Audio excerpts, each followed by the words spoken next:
देखते हैं level of health care. पहला है प्राइमरी केयर लेवल, जिसे असेंशियल हेल्थ केयर भी कहा जाता है। इसमें first level of contact of individual, family and community with national health system. ये फर्स्ट लेवल है जो किसी भी इंडिविजुअल, फैमिली या कम्युनिटी से कनेक्ट करता है। At this level health care will be most effective.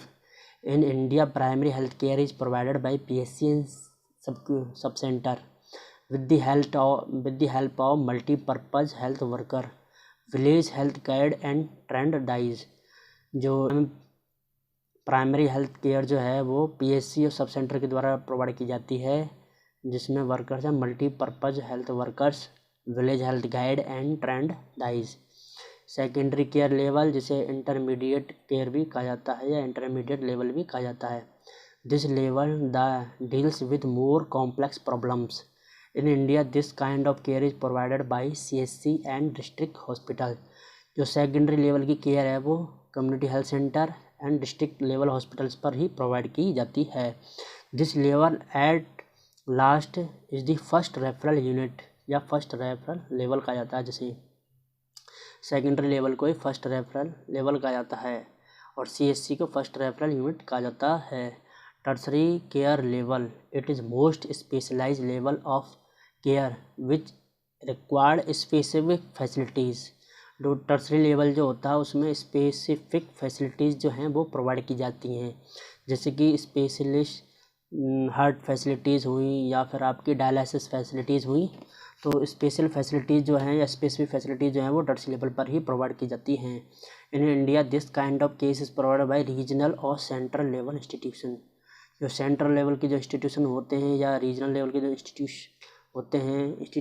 होते हैं बड़े बड़े, जैसे कि दिल्ली एम्स हुआ वगैरह, और बड़े बड़े जैसे कि नारायण हृदयालय या फिर मेदांता हॉस्पिटल, ऐसे सेंटर्स में ही जो है टर्सरी लेवल की जो है केयर प्रोवाइड की जाती है।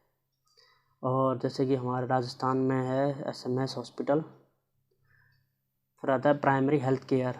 Primary health care following an international conference at Almeida, a new approach to health care into action, and this was called as primary health care।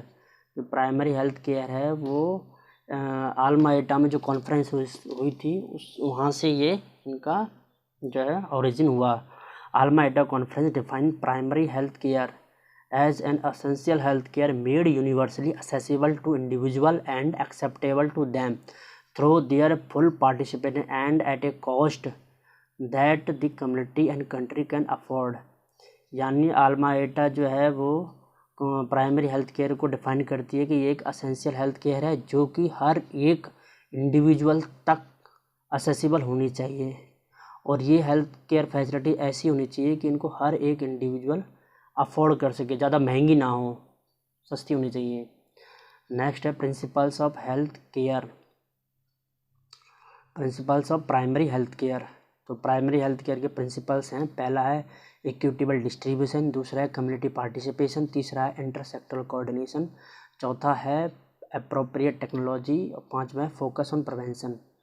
तो प्राइमरी हेल्थ केयर के जो principles हैं ये important हैं, इनको याद करना बहुत ज़रूरी है। पहला है इक्विटेबल डिस्ट्रीब्यूशन।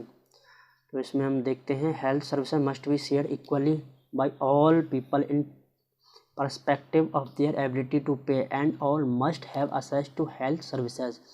यानी इक्विटेबल डिस्ट्रीब्यूशन होना चाहिए हर एक व्यक्ति के लिए, हर एक इंडिविजुअल के लिए, चाहे वो अमीर हो या गरीब हो, और ना ही किसी प्रकार का भेदभाव होना चाहिए, ना जातिवाद का। ये कहा गया इक्विटेबल डिस्ट्रीब्यूशन होना चाहिए सबके लिए। दूसरा है community participation, the involvement of individual, family and community in promotion of their own health and welfare. यानी जो PSC पे जो सर्विसेज प्रोवाइड की जाती है उसमें हर एक इंडिविजुअल, हर एक फैमिली, हर कम्युनिटी का जो है पार्टिसिपेशन होना चाहिए। उसके बाद में तीसरा इंटरसेक्टोरल कोऑर्डिनेशन।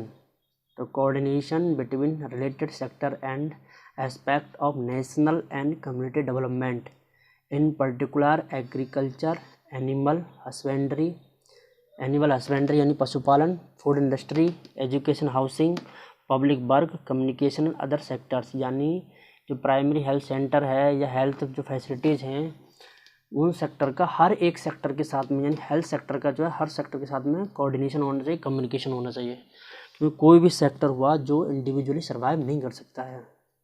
ठीक है। फिर है उसके बाद में appropriate technology with resources the community and country can afford. तो टेक्नोलॉजी का भी अपने हेल्थ डिपार्टमेंट में बहुत बड़ा योगदान है, जैसे कि MRI, CT स्कैन और एक्सरे वगैरह, ये सब टेक्नोलॉजी हैं जो कि हेल्थ को प्रमोट करती हैं। फोकस ऑन प्रिवेंशन, 5वां focus on prevention, promote health and healthy lifestyle. Health को और हेल्दी लाइफस्टाइल को प्रमोट करना ऑलवेज, जो बुरी आदतें उनको प्रमोट नहीं करना है, उनके लिए अवेयर करना लोगों को, और हेल्दी चीज़ों के लिए लोगों को अवेयर करना है और उनको प्रमोट करना है कि ये आपको खाना है और ऐसे आपको लाइफस्टाइल जीनी है। इससे क्या होता है, इससे बचाव होता है। ये जो है फर्स्ट रूल है, prevention is better than cure. उसके बाद में आते हैं eight essential element of primary health care. तो इसके एलिमेंट कौन कौन से हैं, एलिमेंट से ही 8 एलिमेंट बने हैं। E फॉर एलिमेंट, तो E for education about health problem and method of identifying prevention and control, यानी एजुकेशन जो है about health problem and methods of identifying, जो हेल्थ से रिलेटेड प्रॉब्लम है उनके बारे में एजुकेट करना है, और मेथड जो है वो यूज़ करने हैं आइडेंटिफाई करने के लिए, प्रिवेंशन करने के लिए, कंट्रोल करने के लिए। फिर आता है L for local endemic disease prevention. Disease होती है कम्युनिटी के अंदर, उनको प्रिवेंट करना है और उनका ट्रीटमेंट करना है। E for expanded programme of immunisation against major infectious disease, यानी E for immunisation. M for maternal and child health including family planning, और ई फॉर है essential drug arrangement. N for nutrition and food supply. T for treatment of common infections, और S for safe water supply and sanitation control. एक बार और देख लेते हैं। 8 essential element of primary health care are: E for education about health problem and methods of identifying prevention and control. L for local endemic disease prevention and treatment. E for expanded program of immunization against major infectious disease. M for maternal and child health including family planning. E for essential drug arrangement. N for nutritional and food supply. T for treatment of common infections. F for safe water supply and sanitation control. Next है अपना health care system. Health care system के अंदर primary health care first contact point between village community and the medical officer. इसके अंदर staffing pattern देख लेते हैं। एक मेडिकल ऑफिसर होता है, एक मिडवाइफरी जो नर्स होती है, एक फार्मासिस्ट होता है, एक हेल्थ वर्कर फीमेल होती है, एक ब्लॉक एक्सटेंशन एजुकेटर होता है, एक हेल्थ असिस्टेंट होता है, एक हेल्थ असिस्टेंट फीमेल होती है, एक हेल्थ असिस्टेंट मेल होता है, और एक UDC यानी अपर डिवीज़न क्लर्क, और एक LDC लोअर डिवीज़न क्लर्क होता है, एक लैब टेक्नीशियन होता है, एक ड्राइवर होता है अगर वहाँ पे एम्बुलेंस वगैरह व्हीकल वगैरह है तो, और 4th क्लास की संख्या 4 होती है। टोटल नंबर ऑफ स्टाफ होते हैं 14। प्राइमरी हेल्थ सेंटर पे जो स्टाफिंग पैटर्न के टोटल 14 स्टाफ होते हैं। कम्युनिटी हेल्थ सेंटर लेवल पे स्टाफिंग पैटर्न देख लेते हैं। Community health centre it has 30 indoor beds. Community CHC के अंदर बेड की संख्या कितनी होती है, 30 होती है। विथ 1 OT, एक OT होता है, एक एक्सरे होता है, एक लेबर रूम होता है एंड लेबर फैसिलिटीज़। ठीक है, यानी CHC में 30 बेड होते हैं, OT होता है, एक्सरे होता है, लेबर रूम होता है। स्टाफिंग पैटर्न है इसमें। मेडिकल ऑफिसर्स के अंदर सर्जन एक होता है, ऑब्स्टेट्रिशियन एक होता है, फिजिशियन एक होता है, पीडियाट्रिशियन एक होता है, यानी टोटल 4 मेडिकल ऑफिसर होते हैं। नर्स मिडवाइफरी यानी स्टाफ नर्स होती हैं 7। एक ड्रेसर होता है, एक फार्मासिस्ट या कंपाउंडर होता है, एक लेबोरेटरी टेक्नीशियन होता है, एक रेडियोग्राफर होता है, एक वार्ड बॉय होता है, एक धोबी होता है, एक स्वीपर होता है, एक माली होता है, एक चौकीदार होता है, एक आया होती है, एक पियोन होता है। टोटल 25 स्टाफ होते हैं CHC लेवल पे। सब सेंटर लेवल पे तो जो है सब सेंटर जो है first contact point between primary health care community और प्राइमरी हेल्थ केयर सिस्टम के बीच में जो पॉइंट होता है उसे सब सेंटर होता है, जब उसे सब सेंटर कहते हैं। Type A sub centre provide basic services and type B sub centre provide MCH maternal and child health services plus basic services. तो ये पॉइंट याद करने लायक है। Type A sub centre provide basic services and type B sub centre provide maternal and child health services plus basic services. Sub centre पे staffing pattern देख लेते हैं। Health worker female या ANM एक होती है, हेल्थ वर्कर मेल 1 होता है, वॉलंटरी वर्कर 1 होता है, यानी सब सेंटर लेवल पर टोटल 3 स्टाफ होते हैं।